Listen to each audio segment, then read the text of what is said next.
যে হাদিসটি সহিহ মুসলিমে বর্ণিত হয়েছে এবং বর্ণনা করছেন সাহাবী জাবের রাদিয়াল্লাহু তাআলা আনহু।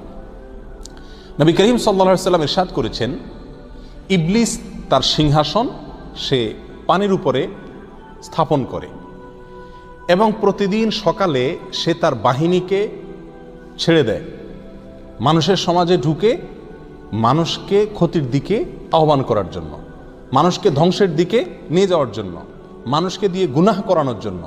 কারণ শয়তানের মিশনই হলো এটা। তো তার বাহিনীর লোকেরা, তার সদস্যের লোকেরা সবাই ছড়িয়ে পড়ে বিভিন্ন জায়গায়, এবং দিন শেষে সবাই যখন আবার ফিরে আসে, ইবলিস তাদের কাছ থেকে রিপোর্ট নেয়। তো এক শয়তান এসে বলে যে আমি আজকে একটা লোকের টার্গেট করছি, করে তাকে দিয়ে জেনা করায় ছাড়ছি। ইবলিস বলে যে লাম তাসনা আশাই, কিছুই করলা না, জেনা করছে। ও পরবর্তীতে যখন লজ্জিত হবে মাফ চাবে আল্লাহর কাছে, কাঁদবে, আল্লাহ মাফ করে দিবে।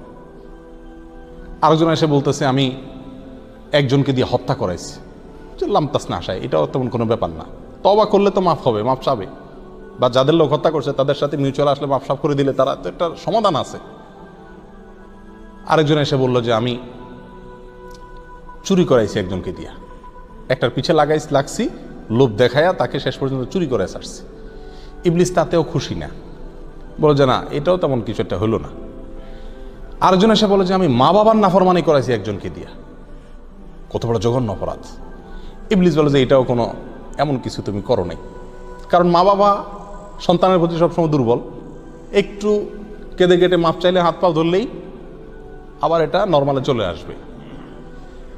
একজন সামনে অগ্রসর হয়ে বলল যে আমি একটা লোকের পিছনে বা দুটা লোকের পিছনে আমি লাগছি, লাগার পরে তারা স্বামী স্ত্রী ছিল, তাদের মধ্যে বিচ্ছেদ করায়া তারপরে আমি আসছি।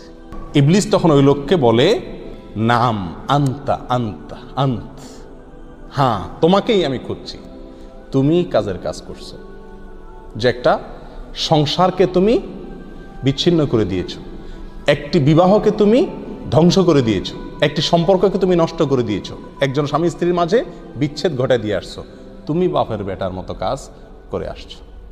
কি বুঝলাম এই হাদিস থেকে? একজন স্বামী স্ত্রীর মধ্যে সম্পর্ক ছিন্ন করে দিল, বিচ্ছেদ ঘটায় দিল, তাকে ইবলিস এত মারহাবা দিল। আর আগের যে শয়তানগুলো তারা তার চাইতে অনেক বড় জঘন্য কাজ করাইছে, তারা যেগুলো করেছে সবগুলো হারাম, জেনা করা, মানুষ হত্যা করা, মা বাবার নাফরমানি করা, চুরি করা, এগুলো সবগুলা স্পষ্ট কবিরা গুনাহ এবং বিশাল বড় বড় হারাম কাজ। সেই কাজগুলাতে ইবলিসের নেতায় ততটা খুশি হয় নাই, যতটা খুশি হয়েছে স্বামী স্ত্রীর সম্পর্ক বিচ্ছিন্ন করাতে। কারণ কি? স্বামী স্ত্রীর সম্পর্ক বিচ্ছিন্ন হওয়াটা তো হারাম না, জায়েজ কাজ, কিন্তু তাতেও শয়তান এত খুশি। কারণ হলো নাম্বার এক, একান্ত যৌক্তিক কারণ ছাড়া স্বামী স্ত্রীর সম্পর্ক নষ্ট হয়ে যাক, এটা আল্লাহ সুবহানাহু ওয়া তাআলা মোটেও পছন্দ করেন না। আল্লাহর খুবই অপছন্দনীয় একটি কাজ। আবগাদুল মুবাহ ইলাল্লাহি আত-তালাক। এই হাদিস নিয়ে অনেকে অনেক কথা বললেও বিশুদ্ধ মত অনুযায়ী এটি বিশুদ্ধ। নবী আলাইহিস সালাম বলেছেন, আল্লাহর কাছে যত হালাল বস্তু পৃথিবীতে আছে, যত হালাল জিনিস আছে, তার ভিতরে সবচেয়ে নিকৃষ্ট হালাল, যেটা আল্লাহ পছন্দ করেন না, শুধুমাত্র অনন্য উপায় হবে মানুষ, সেই জন্য এই ব্যবস্থাটা রেখেছেন, তালাক। এর চাইতে অপছন্দনীয় কোনো হালাল আল্লাহর কাছে আর নাই। দ্বিতীয়ত, সম্পর্ক নষ্ট হয়ে যাওয়া, বিবাহ বিচ্ছেদ হয়ে যাওয়া, এটা যদিও মূলগতভাবে একটা হালাল কাজ না, হারামের কিছু নাই, কিন্তু এটার কিছু কিছু পরিণাম জঘন্য জঘন্য হারাম কাজের চাইতেও আরো মারাত্মক পর্যায়ে চলে যায়। আগের শয়তানগুলো একজনকে দিয়ে এক একটা অন্যায় কাজ করাইছে, কিন্তু পরের শয়তানে স্বামী স্ত্রীর মধ্যে সম্পর্কটাকে বিচ্ছিন্ন করে দিছে। এর ফলে কি হয়েছে?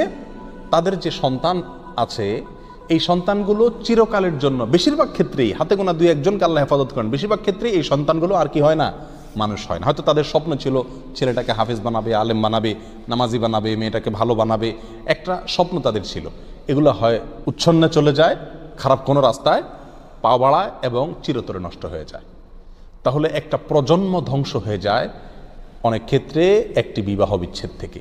এই জন্য শয়তান এটাকে এত বেশি কি করে, আপনার ওয়েলকাম করে এবং এত বেশি সে খুশি হয়।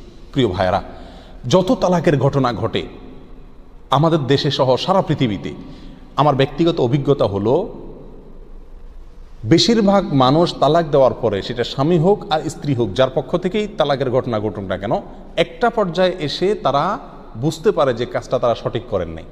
তখন তারা বলে আমরা আবার ফিরে আসতে চাই, ফিরিয়ে নিতে চাই, উপায় কি আছে? অনেক ক্ষেত্রে আর কোনো উপায় নেওয়ার থাকে না। তো এই জন্য তালাক দেওয়ার আগে, তালাকের ঘটনা ঘটার আগে একজন স্বামীকে একজন স্ত্রীকে 1000 বার চিন্তা করতে হবে। প্রথমত, স্বামী স্ত্রীর ভিতরে সম্পর্ককে যদি কোনো রকম দুর্বল করে দিতে পারে, স্বামী স্ত্রীর ভিতরে সম্পর্ককে যদি কোনো রকম ঠুনকো করে দিতে পারে, বিশ্বাসটা নষ্ট করে দিতে পারে, তাহলে শয়তান সবচাইতে বেশি বিজয়ী হয়। এই কথাটা আমাদের সবসময় মাথায় রাখতে হবে যে আমাদের স্বামী স্ত্রীর সাথে সম্পর্ককে দুর্বল করার জন্যই শয়তানের সবচাইতে বেশি প্রচেষ্টা এবং তাদের সবচেয়ে বেশি চক্রান্ত এবং ষড়যন্ত্র থাকে। অতএব শয়তানকে কোনোভাবে জিততে দেওয়া বুদ্ধিমানের কাজ হবে না। আল্লাহ তাআলা আমাদের সবাইকে হেফাজত করুন।